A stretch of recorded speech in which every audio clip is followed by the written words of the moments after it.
Hei, olen Marko Mäkilä itslearningilta ja tarkoitukseni on näyttää, miten itslearning oppimisalustalla Office 365 integroituu opettajan käyttöliittymään.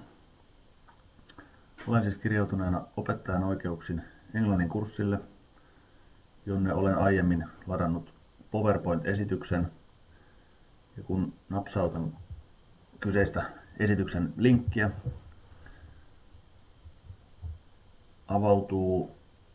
avautuu esitys Office 365-palvelun PowerPoint web-appin avulla, joka mahdollistaa sen, että voin myös muokata kyseistä PowerPoint-esitystä.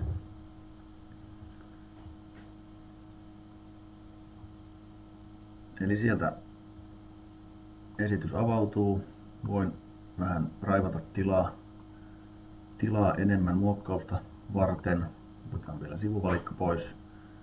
Pystyn tekemään muutoksia, muokkaamaan Office-työkaluin, lisäämään uusia kalvoja, muuttamaan asetuksia ynnä muuta, mitä Office 365 mahdollistaa PowerPointin muokkauksen osalta.